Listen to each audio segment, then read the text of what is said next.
Voin chu nitlak kan thlir zo to boka thalak kan edit mai don ni Lightroom mobile mangin kan lum ha lang Lightroom a kan lu tanga Lightroom hi Play Store mi in download du chuan a thei thawa ma se Play Store mi hi a theil ti theina zong te manam phalo premium te ngai thin ta chu bang chuan Chrome kherlo Google a te ko a crack sa download keu ka thazo ka phakar na tha ning chu kan lu tang hetlai plus le camera lem langa tang hian thalak chu import thaita chu nei pahnih lo da lu sa ta phone ka lak le camera la hei ka phone ka lak ani ta phone ka lak hi ka lak te chu ka ding ve khu min lak sak matana kan thian ho thon min lan za hemi phone tho chu ni ta chuan kan ti ha munga hei ti sang selective healing crop preset auto light level aron thadoi an noi hian auto hi ka ti pop zela chuan auto tang hian ka eng lo le thin ta ka du ta nangin ka set le mai zel ta ma se to chuan khanen sei fia chunga exposure zu pumpui anita pumpui eng le thim anita contrast zu adum lampang le tak lo ha ta contrast chu tak lo ne chu highlight chu minga tang hian hei eng lampang control nai ta shadow po thim lampang control ta white po chu tiangin white le highlight hi nang do renga shadow le black po nang do reng ta ma se black hi chon black ngor ta shadow hi chuan black atanga aing lo mi to na thlen ma thleng ani chu ka ting ha control ta chon kan kema du nai kan zung exposure claim apila chon contrast claim pendula highlight ju ti down nila ban lampang alan ve thei do to shadow chu ku bol hota me ma wangin kan tilang longa yen theng brin da tum zo kila amoi lo ema silhouette ang tum lo loin ti la chon white chi van aron eng nal deuh theinan claim kan penga black po minus lama kan tiang curve chu curve po rong chi sang control thea hring a sen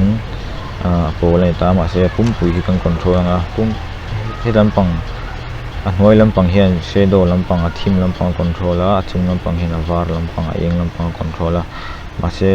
hi ju ka ti vak ngai lo tian s curve phang te po halara ma se s curve po ka tingai chung ton a hnung a hnuai beri ten point pathum ka siama ten ka ti chho thina a moody a cinematic deuh theinan ngo tia hei adum tong ai chon claim tia ti chho hian a fade nal dewa tian claim ka ti chho thina chonin color highlight ani ta light lampang chu du to kela color a kan lu tang color a hian white balance a control theya temperature hei a warm le cool lampang control theya ma se cool lampang ka ngai na lo wang hian ke chuan temperature ma se chu camera tang puna ti hal vek theita tin hi chu a green le a purple pek na ni mai ta green na reng do vibrance le saturation hi chu tak lo ni ta kan pe lo ve ve nga chan chu om sign al viewing ka ria chuan grading ani ta grading a hian chi sang mid tones le shadows le highlight on ta type pathum hi tatang point ti theita bial tatang po hian ma se har ema tatang zo khen ti la shadow chaw control ta tai chuan a thim lampang chaw ni chu hei ka bak chuan adum khu a pol bakang king khan ani ta chuan mid tone si chu ka tingai lo ta chuan highlight cha hi chuan a eng lampang ho hi ni don ta ki van rong hi dang bek thingo ta poin van rong hi ma se sen lampang ka du do bangin polling ka ti lawanga chuan grading ka chu a basic color grade na basic ang do ro ni ta hi mix sami hi poimo de ta color mix sami hi sen hi chuan sen a kon hei hue ti hian a color an mani an puyang hi a thak theita chuan saturation hian a dal le tak kan ti to ha saturation chu ti tak le ti dal na ni mai luminance chuan color big te a ti eng le ti thim phai ta he kan color select ate zel chau kha control ni tai chuan thai me ma hi chuan sen bo lama ka ti do nga orange hi van rong hi orange do ni wang hian sen do ka du wangin beilama ka tenga hi sen do ta de hian saturation hi ti tak na le ti dal na kan ti kho tlem kan ti tak anga mal deuh the nan a eng bo hian thai chu kan ti zung zung nge eng ma color khoi tu ngam lawa in du dan ang zer khan ni mai nang ma ni style ang zer khan a pol tlang le eng lo hi pol ta van khi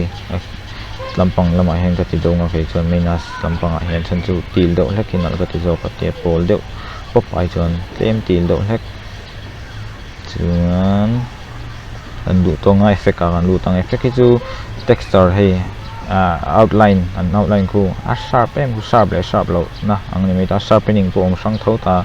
clarity po contrast hei ku ti tak nang do ro aning tu thil contrast ne khain ang do rang ta ma se contrast ai khan ala powerful zoka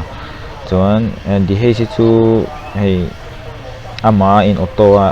ke mani eng long kha ni ta ka hril fe thim che lo de chu ke mi dang pon hril fe thim chu nga ma se ka hmangai lo ta weakness hi chu asir hei subject a focus kan duwa kan man nang kha ni ta tlem kan pe peng chan chu ke mani pathum chu focus theinan chuan time grain om ta grain pek le pek lo hei grain pek te ve te puin ala chan chu mam pel pul thalang mam pel pul pek hi chu nal chong lo ta grain hi chuan noise a pe ku bor rek ang kha film camera ang time deuh khamo ase tai don tlem te chaw kan peng detail a kan lut phenga detail a hen hei sharp na le noise ana china grain kan soi che ti re na khawm ta ma se an ti lo ve venga tai chuan tang kai vak lo ta chuan optics ti te ting hi chu tang kai lo geometry ti te po distort in lan san in po nang te khai ta in po na ti me na tu nai camera chuan distort na sat the em hemo chuan he aspect te po te kon kan lang du dong an ti ganin ti tung ut thaya ti khan tang kai me ma ting te po hi profile ti ve chu preset ang ring do ro ni ta chuan heta chroma download a that na ka a tha ka ti na chan chu play store a thei ve lo chu hei hin ta hei selective edit hemo heta sir berami khain ta ama sa berami chu brush ni ta kan brush chau hi ten kan control thei ni etuna hnuai chau hi ka brush ta chuan light a lut tai la ku ka ti eng vek thei ka brush chau kha ka ti thim vek thei ka ting chi khan kan brush chau kha kan control thei a du chung color ka pe thei en a thim lu dunga lang cheng thei lo ni ten kan brush chau kha kan pe thei ni chu mo kan brush chau kha kan edit thei ni chu chuan ma se ka delete leng chuan radial hi chu a bia lang chi khain ta du chuna invert thea he apon jong kha tena control thea kai mani ni lo chuan ke mani chau engana control thea tangkai me ma hi boy tlem ko ti enga chu kan focus ke mani kan lan kan mitina ke mani azuk center ngal chat theina tur khan teng te radial te tangkai me ma chuan hei hi linear gradient hi ka du bera hi tuna to bera ka om hi linear gradient hi chu ten po mấy tu này ta ở gần bên lòng tiền bộ thạc tiền vàng nó tranh tiền cái bột thật ta chọn cái thì thím độ này thì thím chi bắc này lâu này highlight chọn color cái bèn vàng hi bộ lâu em vàng in hết ta color trắng hiền tiền hay thì vàng hi bộ độ tổ khi mua tiền cái đường tắc in tiền color cái bèn á chọn cái atar cái xiêm lên á mỗi làm bằng kan ti chawang bot ho tlem ala lang thei wangin kan ti thimang a sen ho jong hi ena control dona adal chho tel ni hei in huthem a sen hi in huthem menga ka ti na in huthem ju le ten exposure hi ka ti thawak anga ku ten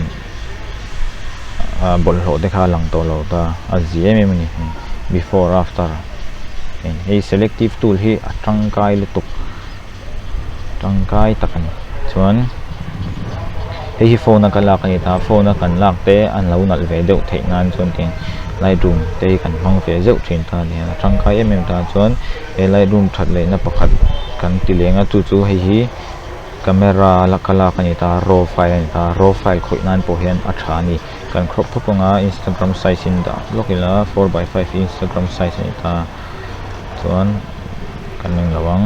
bu ke mani eng long tho khan tiran ting thawan auto hotanga chuan kan exposure hi kan auto hian ti thim em ma chu bang chuan ngaya che ka danga hei ke mala khanita chu camera mi po edit thei thau ti na ni chu laptop te computer te kan nei rem chan lo ma pon kan han khoi du tho si chuan Lightroom mobile hi tangkai em ani shadow kan apang shadow chu thim lampang le hei ama ani to kha chuan hung lampang so eng em awangin highlight hi kan down sekanga tangau po chu timing lo ka chuan graphic chu kan khoi lo meng tangkai bak lo street bela hin tangkai pa graphic chu portrait bela chung tangkai bak lo vibrance point ten mong hen nom se gradient hen shadow claim kan pelenga